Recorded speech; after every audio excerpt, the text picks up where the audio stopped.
Кече өлкөдө массалык башаламандык уюштурууга шектелди деп бүт оппозиция лидерлерин тапыратып камап, үйлөрүн тинтип шумон кылышты. Жана баарын кишенге салып келишип, ар кайсы рай соттордон тагдырларын чечишти. Жана дээрлик баардыгы 2 айдан мөөнөт алышты, следственный срок алышты. Аны баарыбыз көрдүк. Анан бул оппозиция лидерлери кимдер? Максаттары эмне? Ошолор жөнүндө личный сыздарына кайрылып, биздер карап өтөйүн биографияларына. Сара эстеп салып өтөйүн, өзүңөр күбө болгула. Буларды карап отурсаң, 3төн 1 Атамбаевчилер экен, 3төн 1 Текебаевчилер экен, калган 3төн 1 МПолор экен. Жана бири-биринен адашып кошула алган активисттер.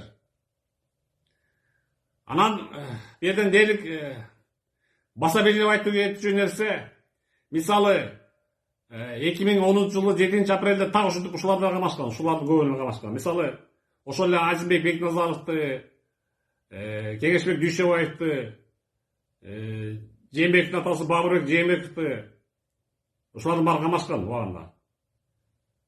Атамбаевди, Текебаевди баарын камашкан убагында 7 апрелде, билесиңер. Анан ал кезде интернет анча жакшы өнүгө элек, анан эл да жакшы түшүнө элек саясатты. Баары тапыратып барып эле, ушулар кооз сүйлөсө эле жакшы сүйлөп турбайбы? Чындык ушулардын тарапта турбайбы деп элдер балет этип барып, бир күнгө жетишпей эле чыгарып кетишкен. Билесиңер, революция кылып туруп, кан төгүлүп, 100 киши өлүп. Анан ошол 100 өлгөн адамдын үмүтүн, кыргыз элинин үмүтүн ушулар актадыбы? Акташтыбы? Жок. Акыркы 10 жылда көрдүк. 2010 жылдан 2020 жылга чейин көрдүк. Бийлик булардын, дээрлик булардын колунда турду. СДПК ошо Атамекенин колунда турду. Эмне болуп акташты? Эчтеке актаган жок. Мисалы Атамбаев баш болуп, Атамбаевдин схема мафия баарын жеди. Кыргызстандын баарын жеди. Кыргызстанды $5 миллиард Кытайга каршы кылды. Кыргыз газды Газпромго өткөзүп салды. Көбүнчө ошол миллиарддаган долларларды жеп алып, мына азыр качкана качып жүрөт, Сапар Исакова ошогону. Атамбаев ошогону төрмөдө отурат. Текебаев өзү да отуруп чыкты бу жерден.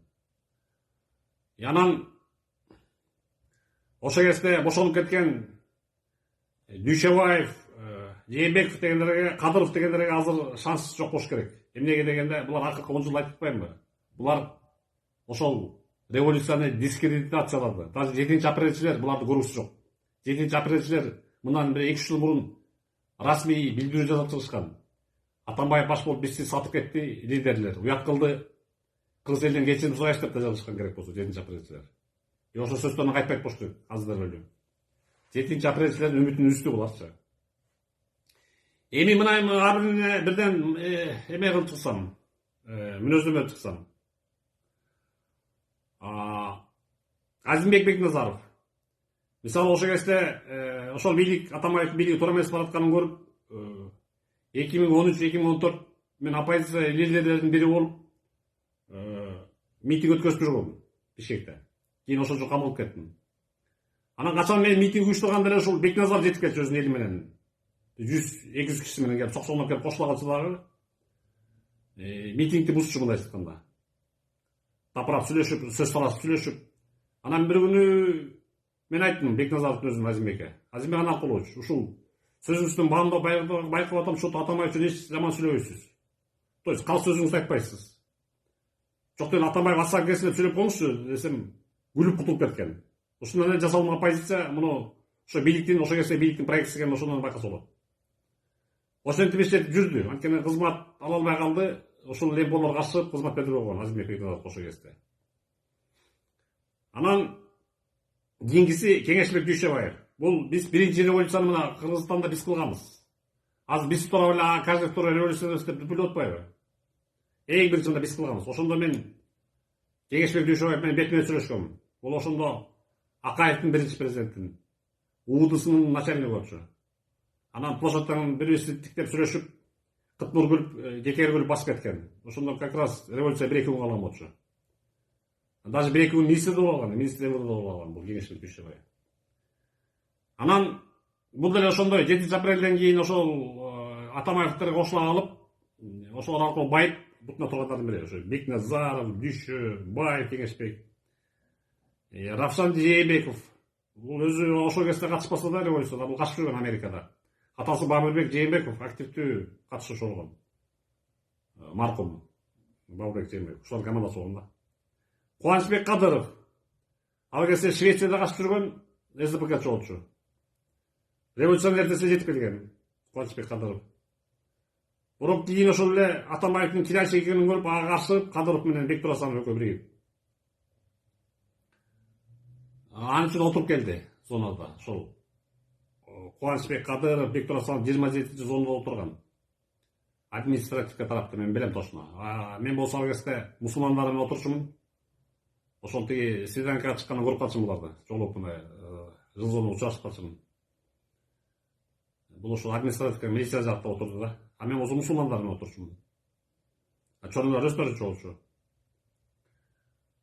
Анан эми Кубанычбек Кадыров менен Бектур Асановго эмне жок. Мисалы Бектур Асановго эмне жок. Бектур Асанов деген бул деген Кыргыздын биринчи революциясынын уюштуруучуларынын бири Бектур Асанов деген. Ошол аброй менен калса болмок.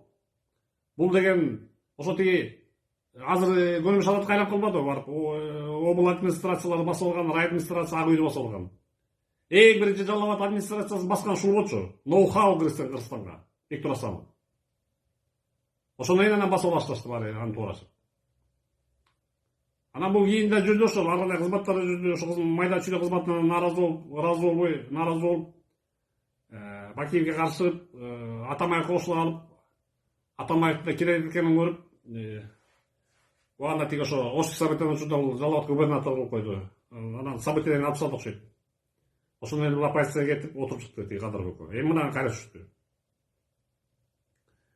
Анан карап отурсаң ошо көбү ошо экен. Атамбаевчилер экен, Текебаевчилер экен, партиясынын Атамекен, СДПКчылар экен бывший. Анан эмполорго да көп экен. Рита Карасатова, Журабаева, Ася Сасыкбаева, Сорокулова. Кстати, тиги Сасыкбаеваны айтып атышат азыр. Кемпирди эмнеге камайсыңар деп. Эмне кемпир 71-де кемпир болуп калса эмне камалбаш керек? Ушундай закон бар экен. Закон баарына бирдей. Мисалы мен саясий туткун катары зонада отурганда 85-деги чал бар болчу. 80-деги чалдар бар болчу. Республика кылдың кабаласың ал сен жашың улуу экен эле аяп коймок беле. Керек болсо инвалидтин коляскада отургандар бар болчу. Республика кылган отурат. Сурат 5 жыл, 6 жыл. Кичине уступка болушу мүмкүн, бирок отурат. Анан бери, конечно, адашып кошулгандар көп, бир күндүк, 2 күндүк катыша алгандар. Мисалы, Чыңгыз Капаров эмне болуп аякка түшүп калганын билбейм. Бул илгери ошол Садыр Жапаров ташкенттерди колдоп эле биз менен чогуу жүрчү. Анан кийин эле буларга кандай кошулуп калды билбейм. Же кызмат берип койду, тааныш бар. Жеңиш Молдокматов жакында эле чыккан, кайра түштү бул жаш балдар. Атай Бейшенбек, булар жакшы таанып кеткен. Ошондайлар да. Ошо мен булардын талабы деп атат, бетке караманы Кемпироват деп атат. Кемпироват суу сактагычы ошо Өзбекстанга кетип калды. Кемпироват ал кетип калбайт, ал деген тиги парламент, как вы не понимаете? Мына могу силер шайлап алган, силер ишен шайлаган 90 депутат мына. 90 депутаттын тагдырын чечет берден. Кыргызстандын тагдырын чечет. Каршы болуп калса эчтеке болбойт, бүттү ратификация өтпөй калды болот. Анда Садыр Жапар кол коя албай калат, бүттү. Кыргызстанда калып калат. Демек, азыркы президентти жана башка бийлик өкүлдөрүнүн бутактарын коколобой калың эл жок. Лучше ошо парламенттен требовать эткиле. Парламент ошо бербесин, ратификация өткөзбөсүн. Ошондо Кемпироват бизге калат. Анан мен жеке оюмча границаны в односторонний порядке чече албайсың. Какой-то уступка керек. Анан баары эле меники, биякта меники деп баса берсең, буякта биздики, биякта Кыргызстандыкы деп баса берсең, анда ал стопудо болсун чыгат анда. Өзбекстан карап калабы. Бул деген мамлекеттик маселе, аброй маселеси болуп атпайбы? Же Тажикстан карап калабы? Какой-то уступка бериш керек, какой-то жерлерди бериш керек. Зато алыш керек, алмашуу жолу менен алыш керек. Анан баары эле анда биздики баарын басып алганда анда кубаттуу ядерный держава болуш керек, Россияда болуп. Баарын басып алгандай болуп.